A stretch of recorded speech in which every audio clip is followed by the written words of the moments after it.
I was younger, how the heck would I have known that I was going to be part of a violent story? Hold up, let's back it up and tell you a little bit about where this story all began. When I was young, I was just your typical kid. I feel like when I was younger, and when you're younger, you just don't have a lot of cares in the world. You're just thinking about the things you're thinking about. Kids are really present. So in my everyday life, I was just kind of getting through the things that I was getting through. And I had a lot of friends in the neighborhood, and we had a very interesting neighborhood. You know, in the daylight, it looked really nice, but at nighttime, there was crime and different things. And so there was always this edginess of fear and having to be careful when you were outside.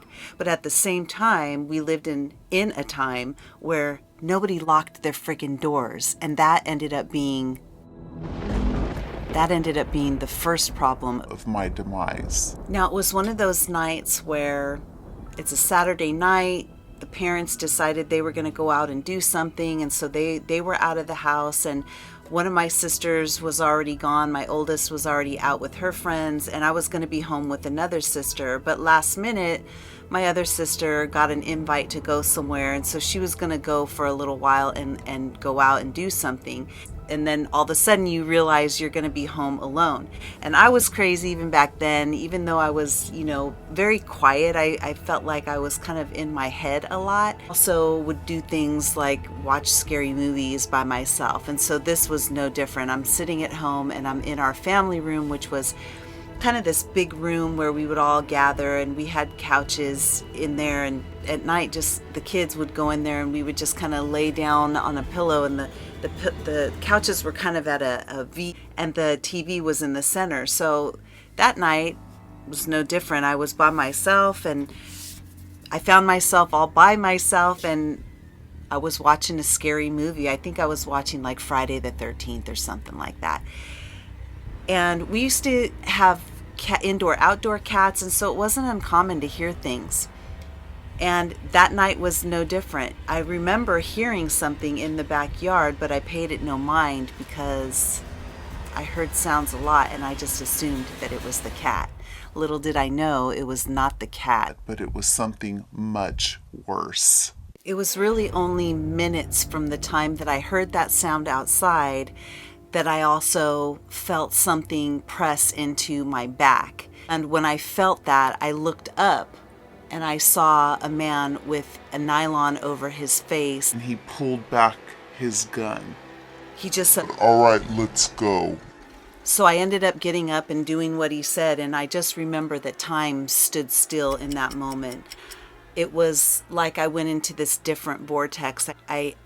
I was a witness to the entire situation, as though I was out of my body, kind of watching what was happening, and I couldn't stop it. It just was very surreal. So I found myself in the grip of this man, had a nylon over his face and a gun, and he's holding my arm tightly as he's walking me out of the door, past the dining room, and he starts walking me past the front door that the screen was open to lead me to one of the back bedrooms. In that moment, it was really strange because even though time seemed to be slowing down, it really slowed down as we passed by the front door.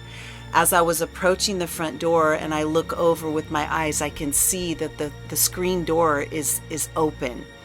The front door is open and the screen is right there. And it would only take a moment for me to try and get free of his grip and run out that door. But in that few seconds that I had to make that choice, it's weird. It's like you calculate all these different scenarios of what could happen if you take that move. And that move could have been disastrous because he had a gun. The moment that I would be in front of him, I didn't hesitate that he would have shot. Now let's talk a little bit about this house, okay? This house has always felt unsafe. And there's never been a real reason for why I would feel that this house was unsafe. Nothing had ever happened to us, any of us in this house, but plenty of things had happened in the neighborhood, but the house just had a feeling. It had this feeling that you were always being watched. I would walk down the hallway sometimes past a dark room, and I would get this sense of this scary vibration that something was in that room that I just shouldn't go into. I would get these feelings all the time that I was being watched when I was in my room at nighttime, and there were windows everywhere in this house, and that did not help the feeling that we had or the violence that was always seeming to happen around us in our neighborhood. And although it looked really nice during the daytime and kids were out playing and having fun, there was always this underlying feeling that there was a lot of danger looming. And so I grew up in this house with tons of windows, feeling of being watched, never really feeling safe. And now I'm in this house, I'm alone, and my worst nightmare is happening.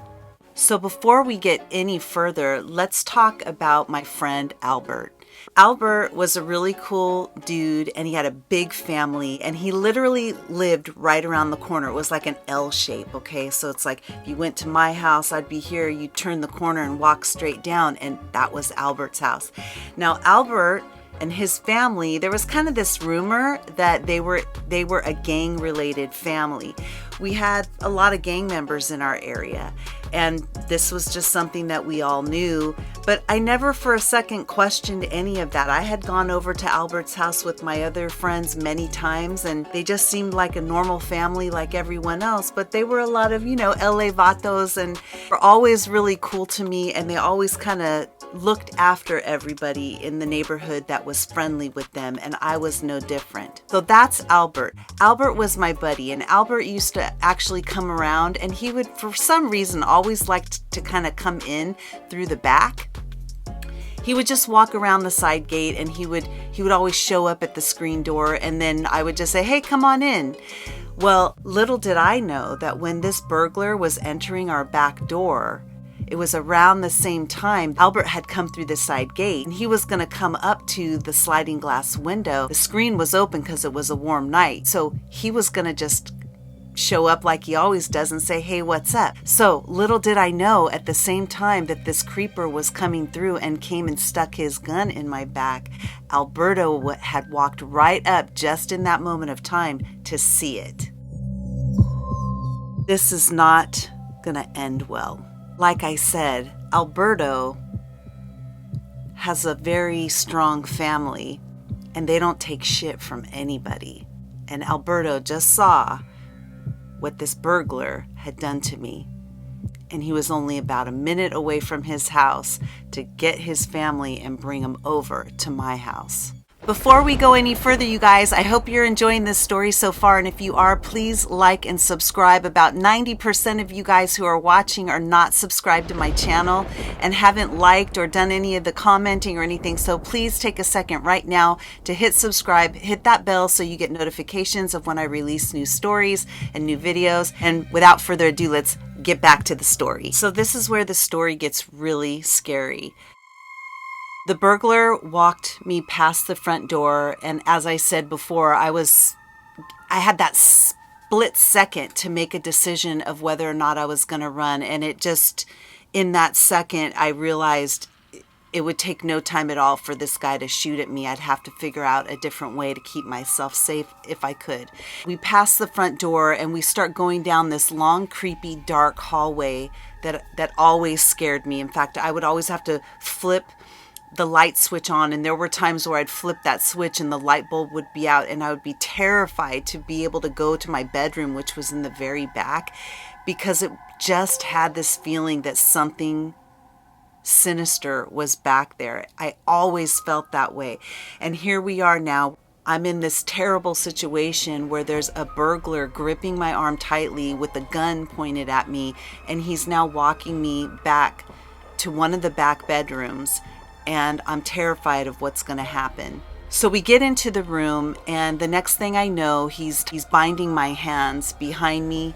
And just then, once he binds my hands, is when we heard it. Let me back up a little bit. Once I was in the room, the burglar actually started going through my mom's things and rustling through her drawers, and literally used the things that he found in her drawers to bind my hands behind my back. So this took a couple of minutes for him to do all of this. Meanwhile, I'm in my head scared to death. All of a sudden, I hear 3 separate clicks.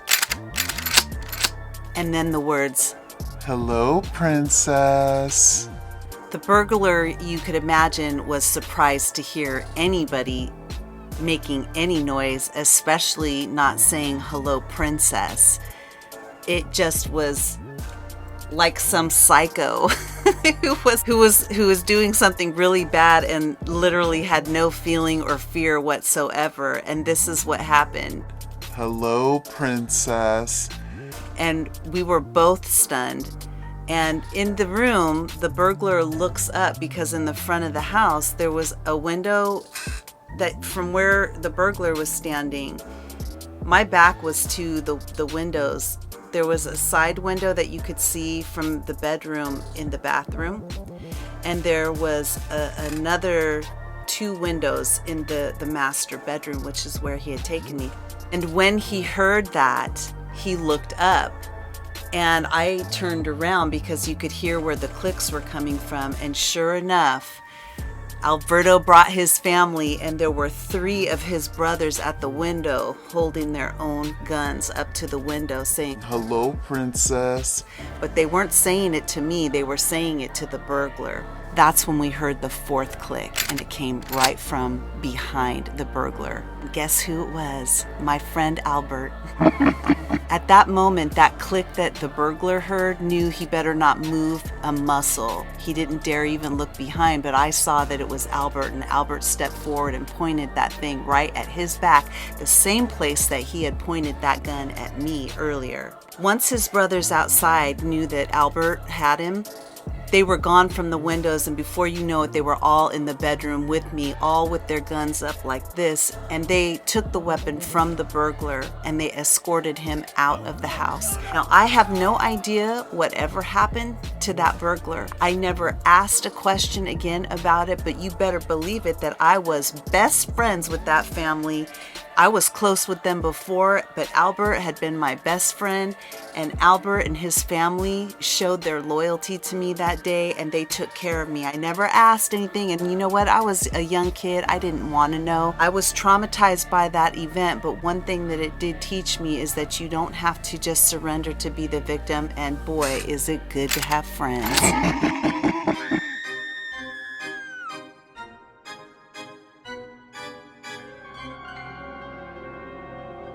Thanks for watching.